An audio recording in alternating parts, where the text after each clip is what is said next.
Man prieks tevi redzēt raidījumā Māksla dzīvot.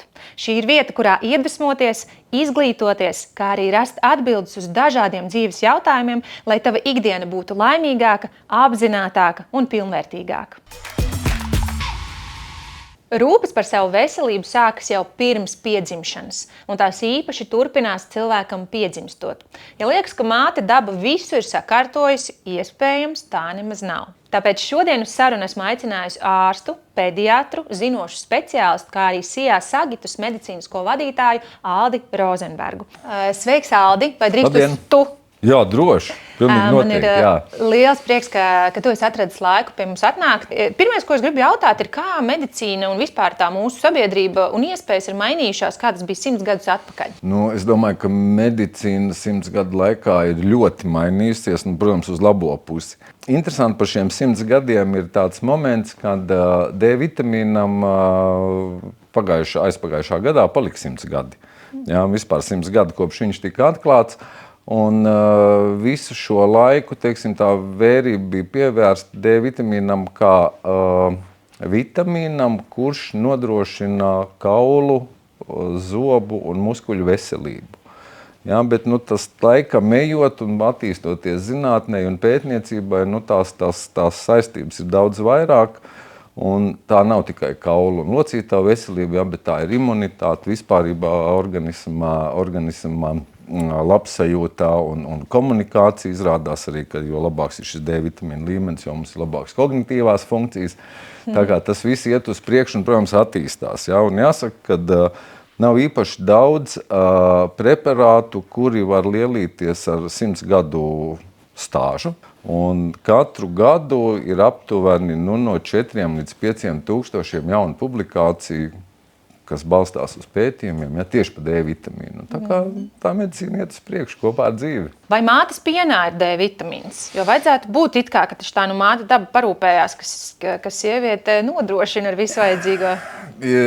Jā, jautājums labs, bet ja mēs vienojamies par to tu formu, tad man ir bail tevi sarūktināt, jo, diemžēl, mātes pienā D vitamīna ir ļoti, ļoti maz. Jā, ja mēs runājam par tādām saprotamām vērtībām, tad mēs zinām, ka ir tur 200 darbības vienības, tur 1000, 2000, 4000. Jā, tad apmēram litrā mātes piena ir aptuveni 40 darbības vienības, kas ir ļoti, ļoti, ļoti maz.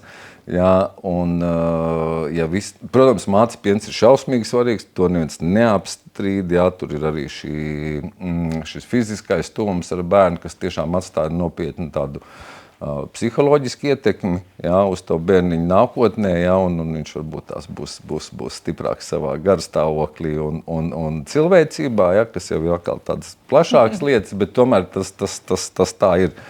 Bet, diemžēl, jā, mātes pienā D vitamīns nav, un ja bērniņam ir lemts piedzimt rudenī un vai ziemā, tad, kad tā saulītes nav, viņam ir jādod profilaktiski klāt šis D vitamīns, jā, lai pasargātu viņu no šī D vitamīna deficīta vai nepietiekamības, jā, kas var izpausties dažādākās formās. Jā, protams, agrāk šīs smagās formas bija šis rahīts.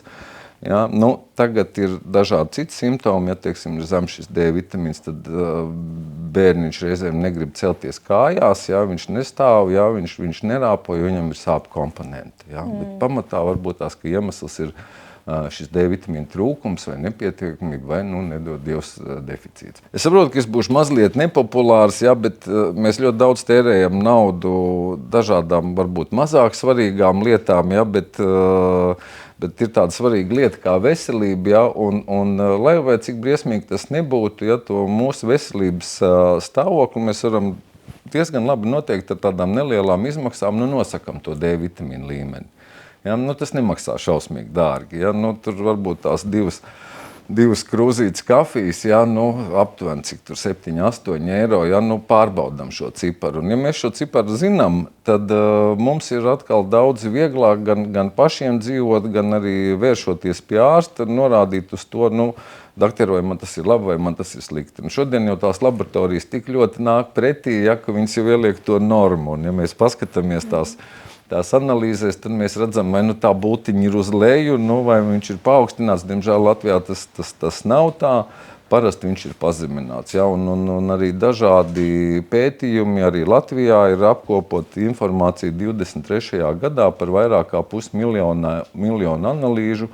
Nu, diemžēl lielākā daļa liecina par to, ka mums ir nepietiekams D vitamīna līmenis. Ja? Un tikai aptuveni 10–11% mums ir tādā optimālā. Ja?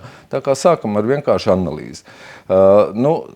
Bērnam varbūt tiešām skatāmies šī profilaktiskā deva, ja, kas ir nepieciešama bērniņam pirmajā dzīves gadā. Ja bērniņš ir normāli dzimis, viņš normāli ņemās svarā, tad tie 200, 400 vai 600 darbības vienības, tas būs tas, par ko tas bērns varbūt vēlāk pateiks paldies, ka jūs man devāt, vecāki dārgie, to D vitamīnu. Ja? Un kādas tās ir, kādas ir tie ieguvumi, vai tieši otrādi sekas, ka tas D vitamīns ilgstoši ir deficītā, vai vispār pirms tam pasaka, lūdzu, kas ir D vitamīns? D vitamīns pēc definīcijas ir viens no taukoši šķīstošiem vitamīniem. Ja, tad klasika, ja, visi, kas ir mācījušies to organisko ķīmiju un bioķīmiju un to bioloģiju, tur ir tā kēde, ja, tātad K, E, D un A ir taukoši šķīstošie.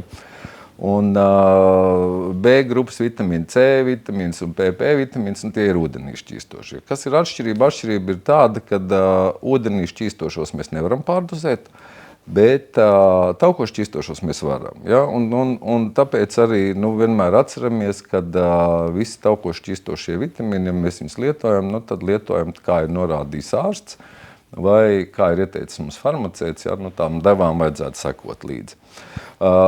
Kopš aptuveni 30–40 gadus atpakaļ, ja, D vitamīns, par cik viņš tomēr tiek, tā pētniecība ir gājusi plašumā, viņam ir pierādīts arī šīs hormonu īpašības, ko tas nozīmē hormons, respektīvi viņš iedarbojas uz imunitāti. Ja? Pa imunitāti runā visi, bet kas ir imunitāte, ļoti bieži cilvēki tā īsti nespēja nodefinēt. Es tev pajautāšu, kas tavprāt ir imunitāte? Imunitāte ir mana organismā sistēma, kas palīdz cīnīties ar brīvajiem radikāļiem un no ārpus ienākošiem uzbrucējiem. Tā kā definīcija. Protams, tā ir organisma spēja cīnīties ar visādiem ārējiem kairinātājiem un arī svešķermeņiem un tā tālāk. Ja? Un jo mums šī imunitāte ir labāka, jo mēs retāk slimojam. Un tas tiešām pierādījās Covid laikā pilnīgi pārliecinoši, ja, ka tie cilvēki, kam bija šis D vitamīns normāls, optimāls, ja, viņiem vai viņi nesaslim vispār ar Covid, ja, vai arī, ja viņi saslim, tad viņiem šī slimība noritēja vieglāk nekā tiem, kam bija zems, nepietiekams vai deficīts. Ja. Un tur tiešām ir meta-analīzes, tur ir vairāki 100,000 pacienti izanalizēti par to, kāds ir D vitamīna līmenis un kā noritēja šis Covid. Ja. Un turpat ir tiešām pierādīts zinātniski pētījumos arī pamatots, kad šis optimāls D vitamīna līmenis samazina mirstību pa 6%, kas ir 6%, bet ja mēs iedomājamies 6 cilvēkus no 100, ja, tad tiem 6 tas ir ļoti svarīgi. Ja. Papildinot par to, kādas sekas var būt D vitamīna deficītam, kā tas atsaucās uz acu un zobu veselību? Visīstākais piemērs ir, ja bērniem novēro vēlu zobu šķelšanos, tad ļoti iespējams, ka tam pamatā ir D vitamīna deficīts. Ja, un par tādām acu problēmām es uzreiz nevarēšu pateikt, bet tas, kad D vitamīns pirmsākumos kauli, zobi, muskuļu veselība, ja, tie ir tie 3 pirmie stūrakmeņi, uz ko balstījās D vitamīns. Teiksim tā, ja tas deficīts ir stiprāk izteikts, ja, tad deficīts ir, runājot tādā laboratoriskā izpausmē, par deficītu mēs runājam no 10 līdz 20 nanogramiem mililitrā. Ja šis skaitlis ir zem 10 nanogramiem, tad jau mēs runājam par smagu deficītu. Smags deficīts ir, protams, nogurums, apātija, vēdera darbības traucējumi. Tiešām šie simptomi ir ļoti izteikti.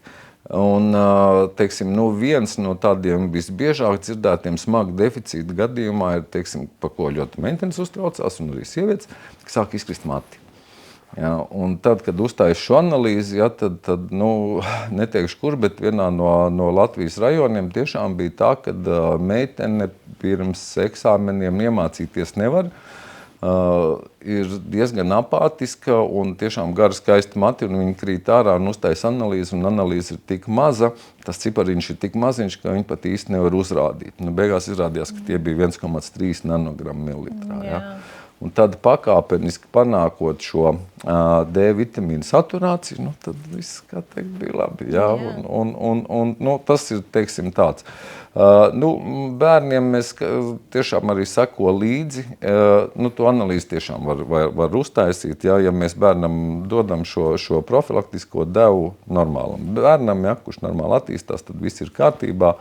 Bet var būt dažādi, tiešām, kā jau minēju, šie simptomi, ja, kad pēkšņi bērns vairs negrib celties. Ja. Viņš ir tā kā cēlies pirms tam, viņš negrib, viņam ir šī sāpju komponenti, ja, viņš vairs neceļās. Iemesls var būt arī šis D vitamīna trūkums, vai arī mazākiem, kad teiksim, avotiņš vēlāk slēdzas, ja, vai ilgstoši ir vaļā. Nevajag uzreiz iet tādā ļoti dziļumā, ja, bet izslēgt šīs vienkāršās lietas. Ja? Un tas, man liekas, arī bija pēc Hipokrata zvērsta, ja, kad nevajag aizrauties ar retām diagnozēm, sākam elementārām lietām. Cik kolosāli, ka tu īstenībā to atgādināji un uzsvēri, ka pirms mēs ejam, ja, tur jau stresojam, mēs pārbaudam to pašu pamatiņu. Vai ir D vitamīns asinīs un D vitamīns šūnās? Vai tās ir atšķirīgi rādītāji un iespējams viņš neuzsūtas tālāk uz šūnu, viņš tur riņķo pa tām asinīm?